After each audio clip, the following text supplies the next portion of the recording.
Eh bien, bonjour à vous et bienvenue à ce qui devrait être la dernière vidéo sur la trigonométrie. Certes, non pas la dernière, parce qu'on a pour un bon moment, mais pour la trigonométrie, ça devrait être la dernière. Bien, alors voici donc deux petits triangles tout moches. Normal, c'est moi qui les ai faits. On va donc travailler sur ces deux triangles pour faire apparaître les deux dernières formules de notre leçon. Alors regardons. Regardons le premier. Très simple. On a ABC, un triangle rectangle en B.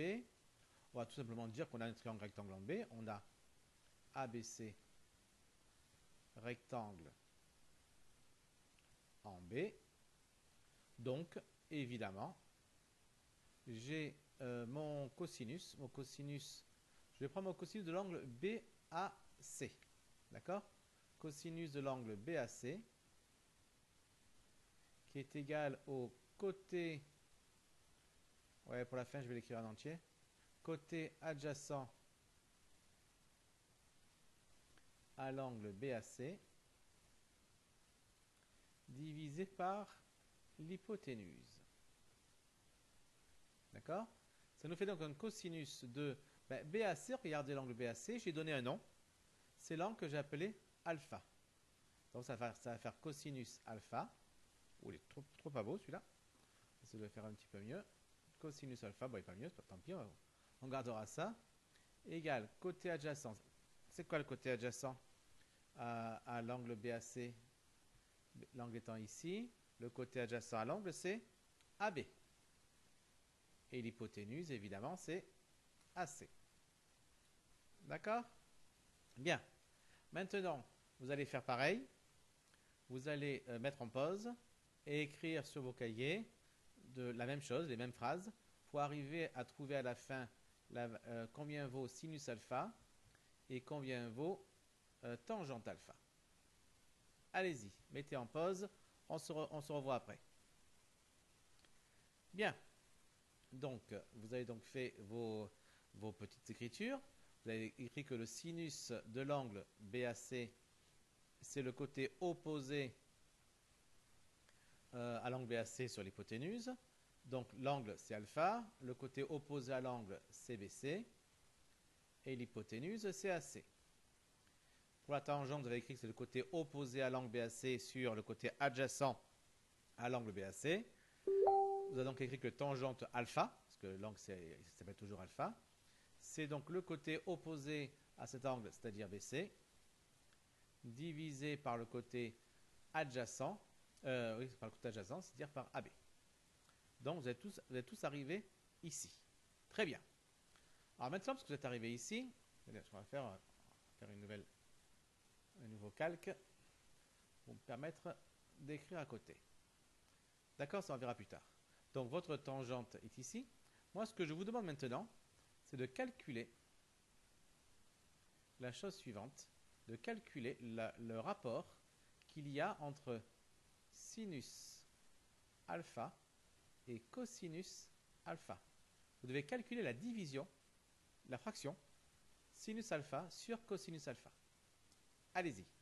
Faites ça sur votre partie à l'exercice ou leçon, enfin vous voulez en fait, mais pas sur un brouillon. Ça doit rester dans vos connaissances. D'accord?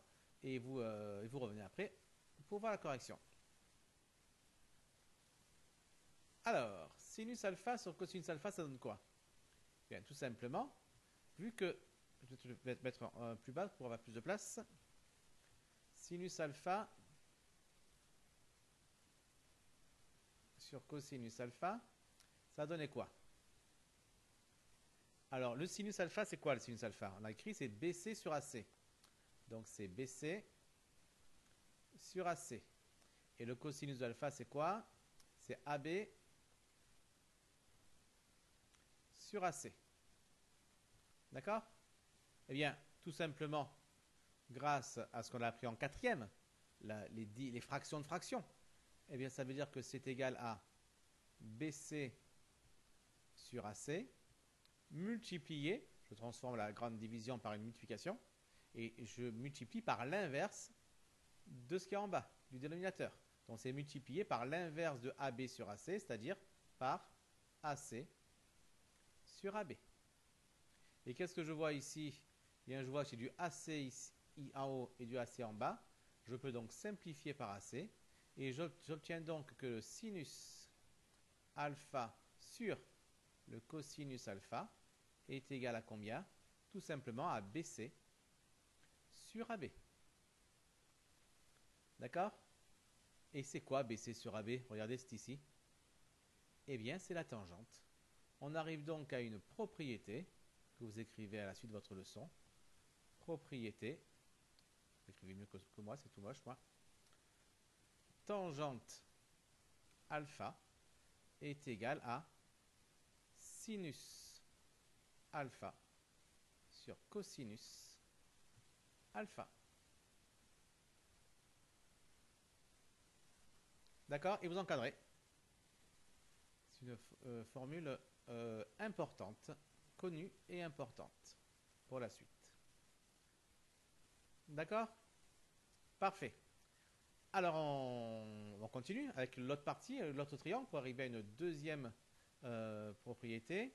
Donc, j'efface tout ce que j'ai écrit ici. De toute façon, vous revenez, c'est en vidéo, vous revenez dessus, vous mettez en pause quand vous avez besoin. Et comme ça, je reviens directement sur mon deuxième exercice. Ici, j'ai un triangle, un rectangle, encore pareil, ABC, qui a un angle alpha ici aussi. Et j'ai juste rajouté quelque chose. J'ai rajouté que mon hypoténuse valait 1. D'accord? Bien. Bien, regardez. Je ne refais pas toutes les écritures, parce que c'est la même chose que ce que j'ai ici. On a prouvé la chose suivante. On a prouvé que cosinus alpha était égal à AB sur AC. D'accord? Mais dans ce cas, notre cas à nous, AC, ça vaut 1. Donc ici,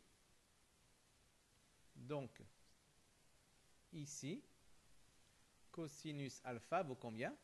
Eh bien, ça vaut AB sur 1, c'est-à-dire AB. Tout simplement. Et évidemment, parce qu'on a également prouvé que sinus alpha était égal à BC sur AB,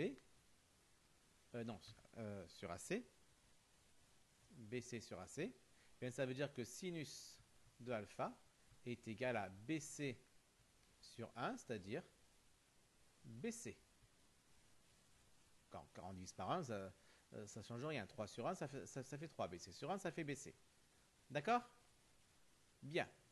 Et maintenant qu'on a vu ceci, donc dans ce cas-là, on obtenait que le cosinus de alpha est égal à B, que le sinus de alpha est égal à BC, bien simplement on va se rappeler qu'effectivement, on a un triangle rectangle, ABC rectangle en B, et que donc, comme dans n'importe quel triangle rectangle, je peux utiliser le théorème de Pythagore. Donc d'après le théorème de... C'est quoi ça? De Pythagore. On a quoi? On a le carré de l'hypoténuse, c'est-à-dire AC au carré, est égal à la somme des carrés des autres côtés, c'est-à-dire AB carré plus BC carré. Mais regardez, AB, on a dit que c'était le cosinus. Donc je peux remplacer, si j'ai envie, AB par le cosinus. Et même d'ailleurs, avant ça d'ailleurs, AC, ça vaut combien? Ça vaut 1. Bon, on l'a remplacé. Ça me fait 1 au carré. Il n'est pas bon mon carré, il est trop collé. On va pas comprendre. Voilà, 1 au carré égale AB au carré, comme j'ai dit, AB c'est cosinus alpha. Donc je peux remplacer AB par cosinus alpha. Ça me fait cosinus alpha au carré. Je mets des parenthèses, car sinon on croirait que le carré n'est que sur le alpha. Plus BC carré. Mais BC c'est quoi? C'est sinus alpha. Donc ça me fait sinus alpha au carré. Et comme évidemment 1 au carré ça fait forcément 1, j'arrive donc à ma formule qui est de dire que je prends le cosinus de alpha, je le mets au carré, je lui ajoute le sinus de alpha, je le mets au carré, eh bien ça me fera toujours 1. Et ça c'est intéressant, c'est-à-dire que finalement, vous avez vu, lorsque je connais le cosinus d'un angle, en mettant la valeur du cosinus là, dans cette formule-là, je peux trouver également le sinus de l'angle. Et une fois que je connais le cosinus et le sinus de l'angle, bien par la formule qu'on a vue tout à l'heure qui disait que la tangente c'était le sinus divisé par le cosinus, je trouve également la tangente. En fait, ces trois valeurs sont intimement liées, elles ne peuvent pas aller comme elles veulent de leur côté. Quand on a une valeur pour un, soit pour le cosinus, pour le sinus ou pour la tangente, eh bien ça oblige les autres à avoir une valeur qui est déterminée par les différentes formules qu'on vient de voir. D'accord? Allez, on va passer aux exercices.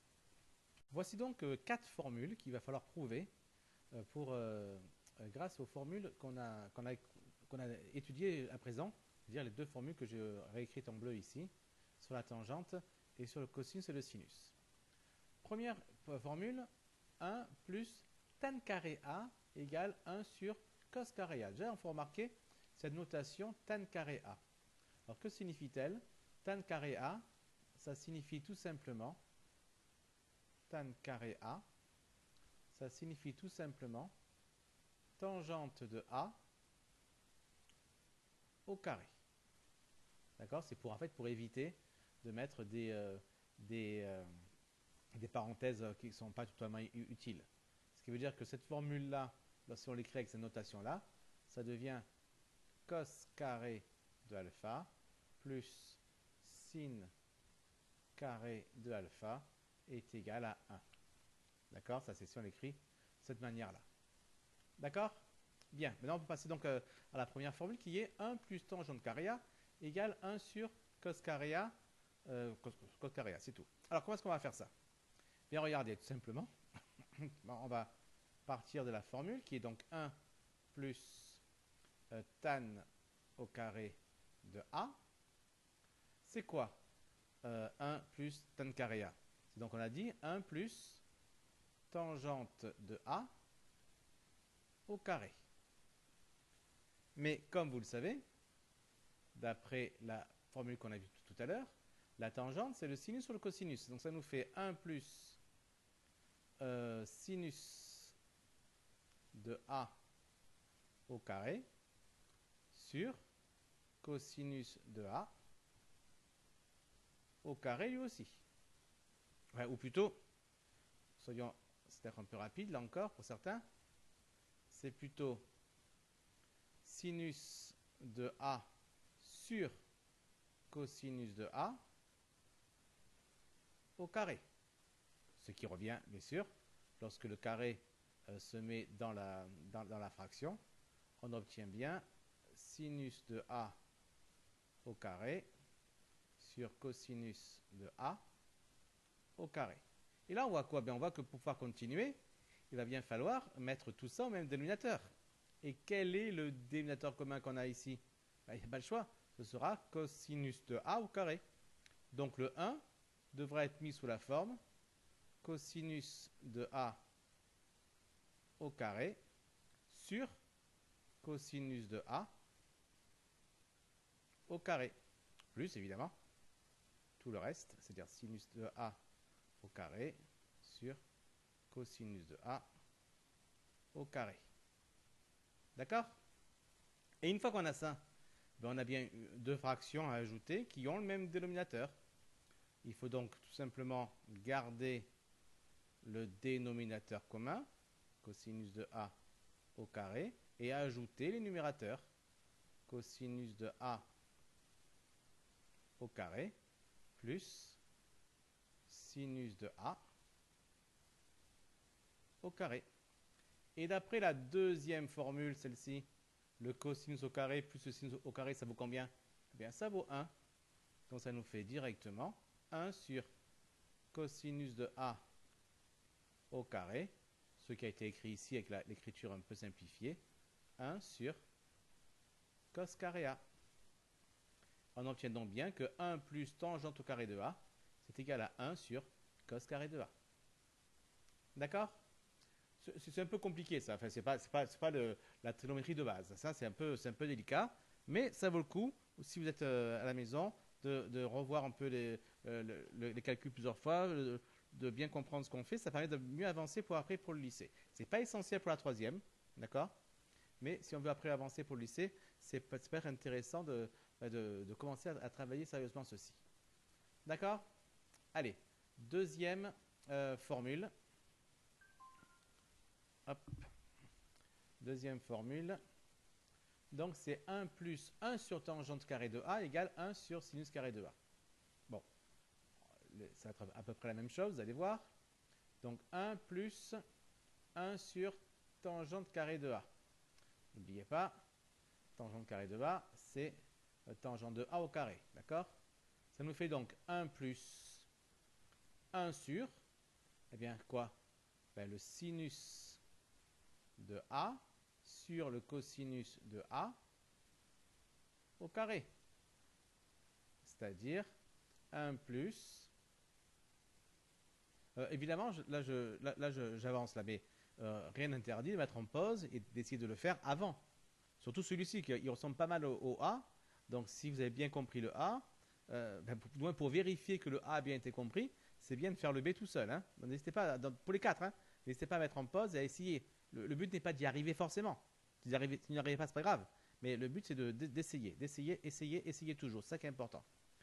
Donc, 1 sur ceci. Donc, on obtient quoi? On obtient donc 1 sur le sinus de A au carré sur le cosinus de A au carré lui aussi. D'accord? Donc, ça donne quoi ça? Tout simplement 1 sur ceci. Voilà, j'ai déjà le 1 plus dont on ne s'occupe pas pour l'instant. 1 sur ceci, c'est pareil. C'est l'inverse de cela. L'inverse de cela, c'est cosinus de A au carré sur sinus de A au carré. D'accord? C'est inverse de ceci. Si on ne le voit pas en inverse, on fait 1 multiplié par l'inverse de ça, justement, donc cosinus A au carré sur sinus A au carré, et on retrouve ceci, évidemment. D'accord? Bon, comme tout à l'heure, on va mettre au même dénominateur, sauf que cette fois-ci, ce ne sera pas le cosinus au carré, le dénominateur sera le sinus au carré.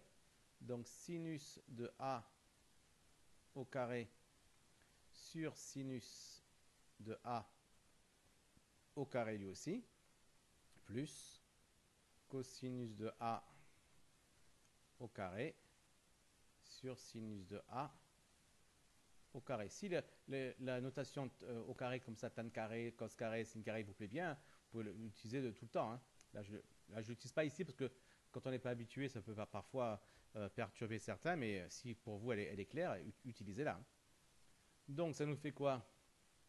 On garde le même dénominateur, c'est-à-dire sinus de A au carré.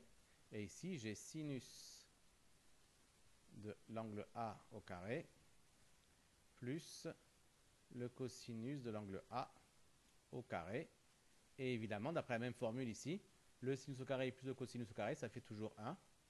Donc j'obtiens bien 1 sur sinus de l'angle A au carré, ce qu'on a noté grâce à la nouvelle notation, 1 sur sinus carré de l'angle A. Et donc c'est bon, on a bien prouvé le deuxième calcul. Allez, on passe au troisième. Alors, troisième formule, cosinus carré A moins sinus carré A égale 1 moins 2 sinus carré A. Bon, nous on connaît bien la formule lorsqu'il y a un plus. On n'a pas la formule lorsqu'il y a un moins. Alors, quoi est-ce qu'on fait? Bien, regardez. On va dire que cos carré de A moins sin carré de A, c'est égal à quoi? Bien, regardez. Moi, ce que je connais, c'est cos carré A, c'est l'angle A, là c'est alpha, mais là c'est A, plus sin carré A. Bien, je vais le faire apparaître. Ça va me faire cos carré A. Donc, puisque je le fais apparaître, ça veut dire que je rajoute plus sin carré A. Mais si je le rajoute, et pour que ça reste égal, il faut aussi que j'enlève. Donc, plus sin carré A, moins sin carré A. Ça me fait bizarre de dire, ça sert à quoi de le rajouter si c'est pour l'enlever aussitôt? Eh bien, vous allez voir.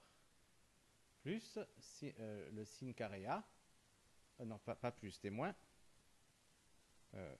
Hop, que j'ai le bon là? Non, je n'ai pas le bon, je pense. Oui. Moins le sin carré A, qui était celui-ci, celui d'origine. Bon, je peux mettre les chapeaux, je vais le rajouter. Tant pis, ils sont tous bleus. D'accord? Donc j'ai le cos carré A qui était là, j'ai le moins sin carré A qui était à la fin, et entre les deux, j'ai rajouté sin carré A et j'ai à nouveau enlevé sin carré A. Alors pourquoi c'est intéressant de faire ça? Parce que regardez, maintenant, si je m'intéresse qu'à cette partie-là, j'ai cos carré A plus sin carré A. Et ça me vaut combien? Ça vaut 1. Et si maintenant je m'intéresse qu'à cette partie-là, qu'est-ce que je vois? Je vois que si j'ai deux fois la même chose, moins sin carré A, moins sin carré A. Et toujours pareil, donc j'ai moins sin carré A, moins sin carré A, moins sin carré A, ça fait moins 2. Cette chose-là qui s'appelle sin carré A. D'où la formule. On arrive directement à la formule que l'on voulait. D'accord? Ça l'astuce, bah, il faut y penser. Évidemment, c'est pas évident quand on est en troisième. C'est une astuce que vous verrez, vous utiliserez assez régulièrement. C'est ajouter quelque chose, puis l'enlever aussitôt pour faire apparaître des groupes qui vous intéressent davantage. D'accord? Voilà donc pour cette troisième formule. Passons à la dernière. Alors la dernière, cosinus de A plus sinus de A, le tout au carré, attention, égale une formule. Alors allons-y. Cosinus de A plus sinus de A au carré. Allez, rappelez-vous, mettre au carré, c'est multiplier par soi-même. Donc ça veut dire que c'est cosinus de A plus sinus de A multiplié par lui-même, c'est-à-dire par cosinus de A plus sinus de A. Et là, qu'est-ce que je dois faire? Je dois faire tout simplement comme d'habitude, ma distributivité, ma double distributivité, c'est-à-dire le cosinus de A va être multiplié par lui et également par lui. Et après le sinus par lui et par lui. Ça a donné quoi tout ça? Eh bien, ça a donné cosinus de A fois cosinus de A. Cosinus de A multiplié par cosinus de A. Plus cosinus de A fois sinus de A. Cosinus de A fois sinus de A. Plus sinus de A fois cosinus de A. Sinus de A fois cosinus de A. Et enfin plus, le dernier, sinus de A fois sinus de A. Là, en fait, la seule chose qui peut faire que vous n'arrivez pas à faire ceci, c'est vous dire, voilà, c'est compliqué. Et en fait, si vous prenez les choses petit à petit, il n'y a rien de compliqué. On multiplie les choses, que ce soit des x, des 8 ou des cosinus de A, c'est la même chose. Donc là, j'ai quoi? Cosinus de A fois cosinus de A, ça fait quoi? Ben, cosinus de A au carré, parce que c'est multiplié par lui-même. Ici, j'ai cosinus de A fois sinus de A. Après, j'aurai sinus de A fois cosinus de A. Ben, c'est comme si j'avais AB et BA. D'accord? On va mettre dans le même ordre pour pouvoir faire les additions après. L'ordre que je vais garder, tant qu'à faire, ce sera celui que je veux avoir à l'arrivée, c'est-à-dire le sinus en premier. Donc sinus de A fois cosinus de A, plus, ben celui-là, du coup, je n'y touche pas, sinus de A fois cosinus de A. Et le dernier, ben, puisque j'ai sinus de A fois lui-même, ça veut dire que c'est sinus de A au carré. Ce qui nous fait donc cosinus de A au carré, on va prendre la notation un peu nouvelle qu'ils avaient bien dans l'exercice, cos carré A, plus sinus de A cosinus A, plus la même chose. Ça veut dire qu'on va avoir deux fois cette chose-là. Donc plus deux fois sinus de A fois cosinus de A. Ça fait tout ce qu'il y a au milieu. Plus sinus de A au carré, on va le noter, sinus carré de A. D'accord? Mais regardez maintenant. le cosinus carré de A qui est là, plus le sinus carré de A qui est là, ça va faire combien? Ah ben oui, d'après la même formule, toujours la même que là, ça va faire 1. Donc tout ça, ça va faire 1. Et il va rester quoi? Ben, il va rester, après, à part ça, il va rester que ce qu'il y a au milieu, c'est-à-dire ce 2 sinus de A fois cosinus de A. Et ça, c'est la formule qu'on vous demandait de prouver. Bon, ces formules-là sont absolument pas à apprendre. Hein. D'accord? Absolument pas. Hein. Ça, c'est vraiment des choses, vraiment, je dirais, pour s'entraîner à utiliser les sinus dans les calculs. Parce qu'effectivement, là, les sinus, pour l'instant, on s'en est servi quasiment exclusivement pour faire des calculs de distance et compagnie. Mais vous allez voir que dès l'année prochaine, au lycée, vous allez faire des gros calculs comme ça, alors soit en physique, soit en mathématiques, où le sinus, le cosinus et la tangente vont vraiment être des membres à part entière de tous vos calculs. Donc des choses comme ça, vous allez en faire plein, et même au-delà. Donc là, c'est juste pour vous habituer un petit peu à ça, à comprendre comment ça fonctionne sur des cas relativement simples, et après être prêt pour l'année prochaine. Ces formules-là ne sont absolument pas à apprendre par cœur. Vous en aurez d'autres à apprendre l'année prochaine, et elles sont déjà pas faciles à retenir. Donc c'est pas la peine de se bourrer la tête avec des choses qui ne servent pas. Là, les deux qu'on peut retenir, c'est celle de la tangente, sinus sur cosinus, et le cos carré plus sin carré égale 1. On ne vous le demandera pas en troisième, hein, attention, on ne vous demandera pas de marquer les formules, mais si vous les savez, c'est bien, ça vous servira toujours pour bien entamer l'année prochaine. Bien, et il restait lui encore. Il restait lui dont vous deviez vous imprégner, et là on va en parler maintenant. Vous allez voir que, waouh, c'était pas facile, mais là encore, ça fait du calcul avec des lettres, avec des tangentes, avec des choses comme ça, et ça permet de progresser, de monter son niveau sur les équations, sur la tangente, sur la trigonométrie, sur le calcul, etc. C'est très très très important. Allez, on y va. Alors, cet exercice, alors, je ne sais pas si certains ont fabriqué un viseur. Si oui, bravo. Moi, je suis sûr que j'aurais jamais réussi à le faire. On va donc effacer cette partie-là pour faire un peu de place. Hop là. La partie 2, du coup, on va la déplacer. Hop là, on va me la réduire un petit peu. Hop là, et la partie 3 aussi. On déplace, on réduit. Voilà, pour faire un peu de place pour le reste. D'accord? Bien. Alors, qu'est-ce qu'on vous dit? Dans le triangle ABC, exprimez la longueur AB en fonction de BC et de l'angle B. Alors, regardons. D'abord, le triangle ABC, où est-ce qu'il est, le triangle ABC? Le triangle ABC, il est où? Il est ici. D'accord? C'est ce triangle-là, ABC. L'angle B qui est là. Et on demande de calculer la longueur AB qui est celle-ci, et en fonction de BC qui est là. D'accord? Donc, de quoi on parle dans cette question? On parle de l'angle B, de AB et de BC. AB qui est le côté adjacent à AB, et BC qui est le côté opposé à BC. Donc, on parle de quoi en fait? On parle d'une tangente. Donc, effectivement, on va dire qu'on a ABC rectangle en B, et que donc la tangente de l'angle B est égale au côté opposé à l'angle B divisé par le côté adjacent à l'angle B. Je sais pas, vous l'écrivez, moi je ne l'écris plus, parce que la tablette graphique c'est pas facile. Donc c'est quoi le côté opposé à l'angle B? Ben, c'est le côté BC. Et c'est quoi le côté adjacent? C'est le côté AB. Nous, ce qu'on veut, c'est exprimer la longueur AB. On veut AB égale. Donc, il nous faut forcément ici faire un produit en croix.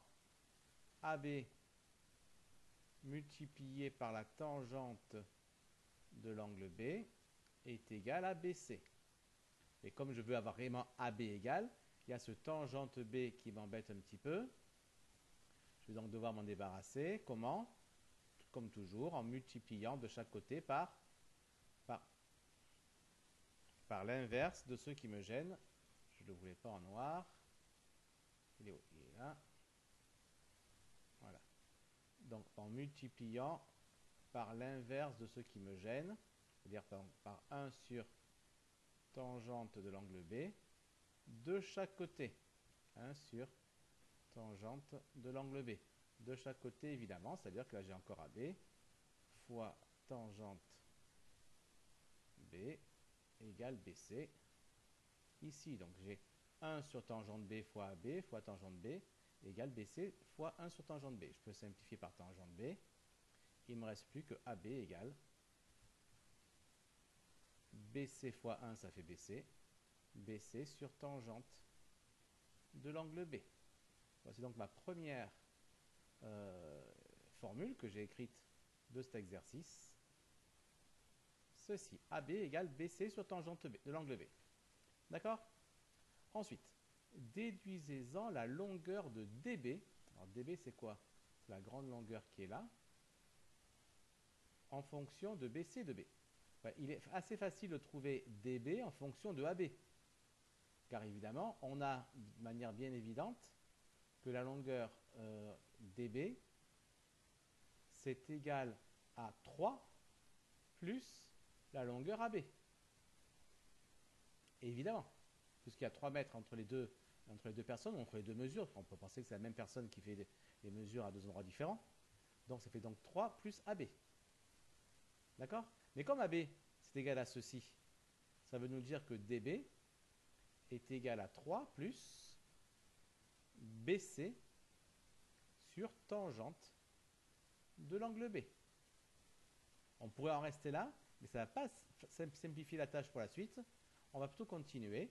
Vous savez, quand on a des fractions à ajouter, il faut faire quoi? Il faut mettre au même dénominateur. Très bien. Et donc ici, on a 3 sur 1, évidemment. Donc on va mettre comme dénominateur commun, on va prendre tangente B, ce qui veut dire que la deuxième fraction, elle va être inchangée. Tangente B.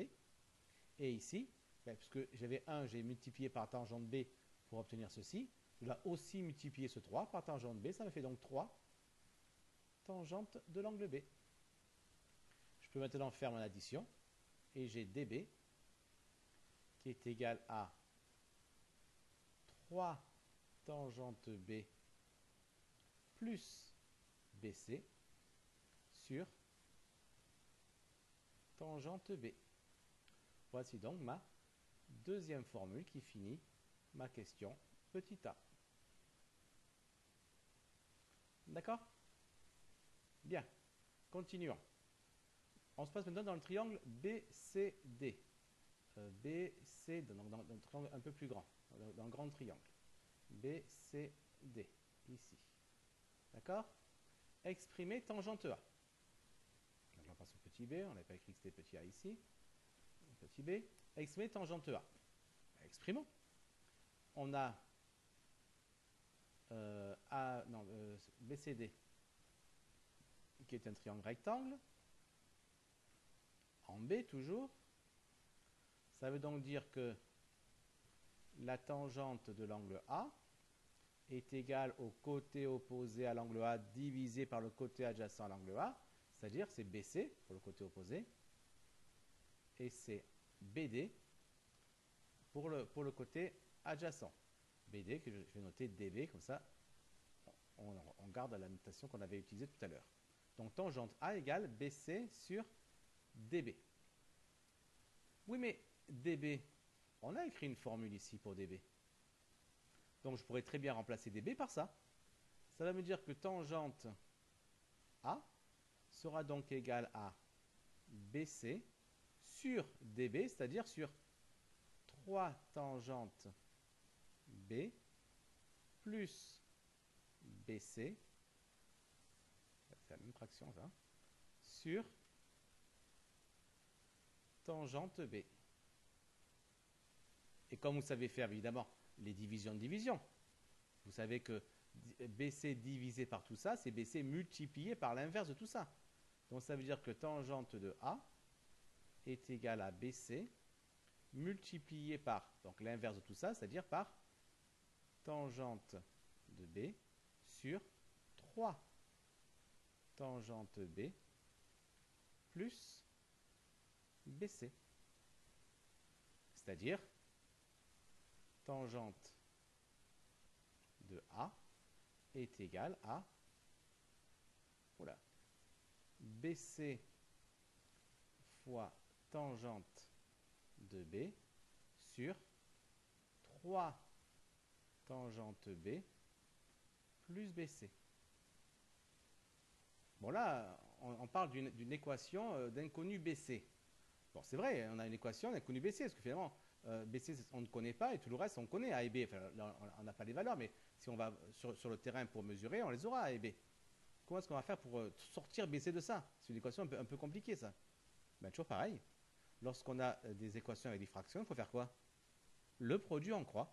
On commence avec quoi le produit en croix? Parce que finalement, BC, on l'a en haut et on l'a en bas. Donc du coup, en fait, on commence par ce qu'on veut. Voilà. Si on veut commencer par ceci égale cela pour la première croix, ou alors par l'autre croix, par l'autre branche de la croix, c'est pareil, on arrivera toujours au même résultat. Bon, moi je vais commencer par celui-ci, cette partie-là de la croix. Donc BC fois tangente B égale, enfin fois 1, donc ça ne m'intéresse pas, égale l'autre partie, c'est-à-dire tangente A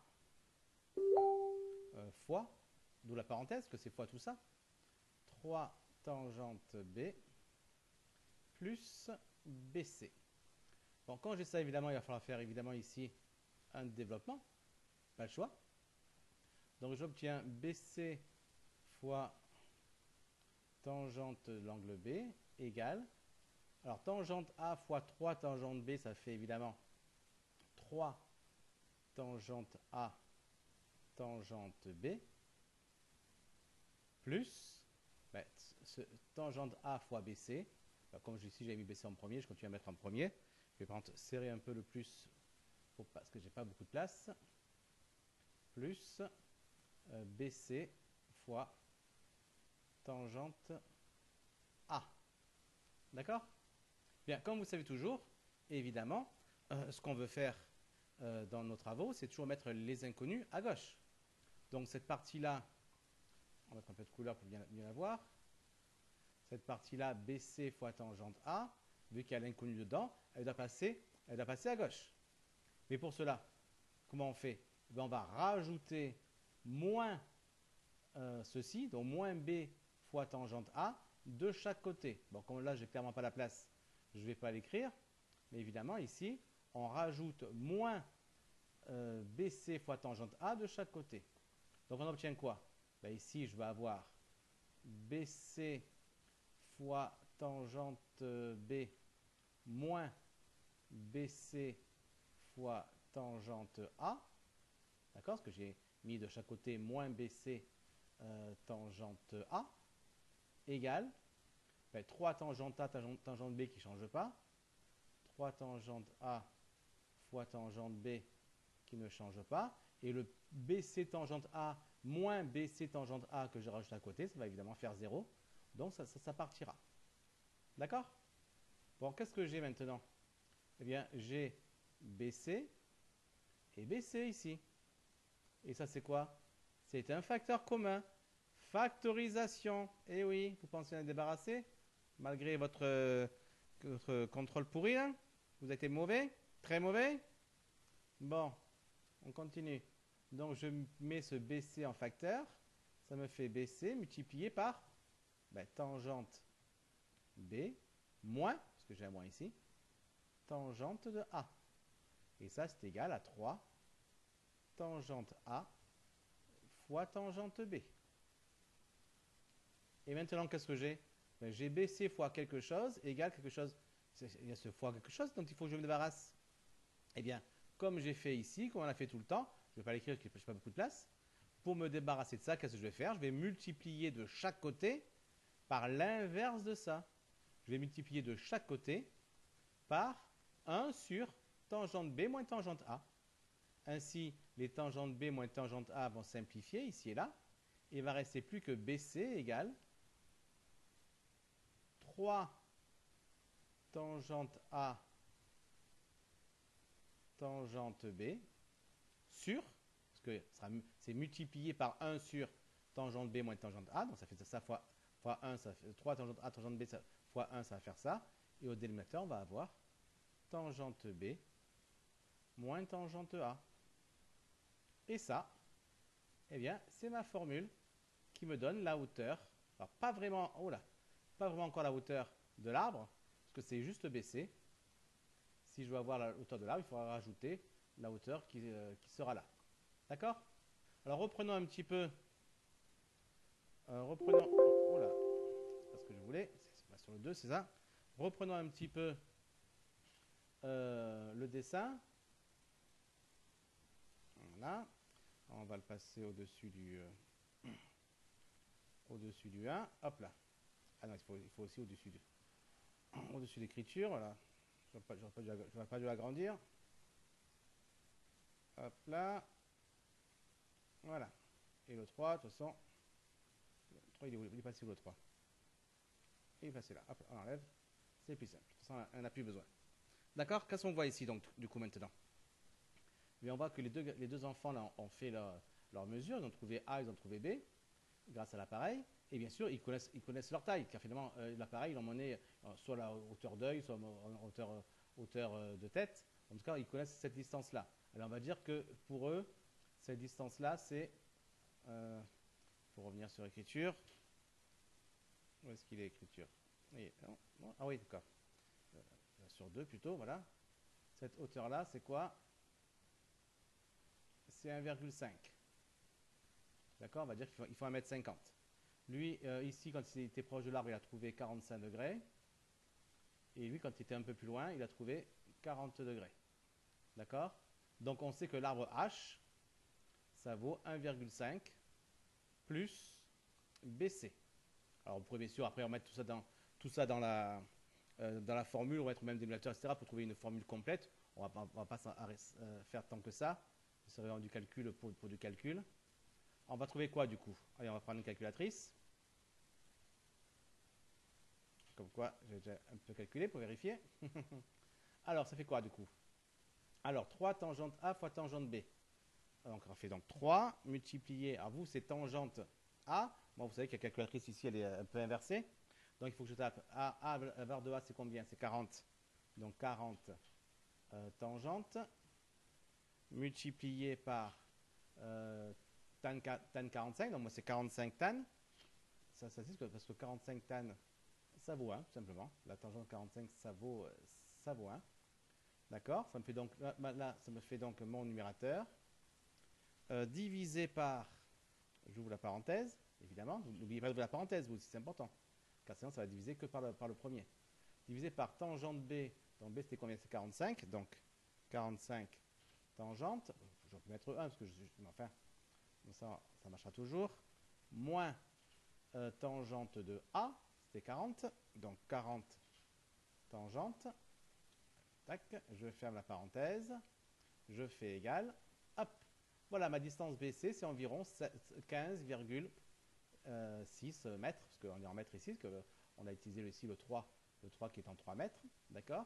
À ça, je rajoute les 1,5 mètres de hauteur ici entre le sol et l'appareil finalement. D'accord? Ça me fait donc un arbre de hauteur 17, on va s'attendre combien c'est le mètre, décimètre, centimètre. Même centimètre, franchement, ça me paraît exagéré.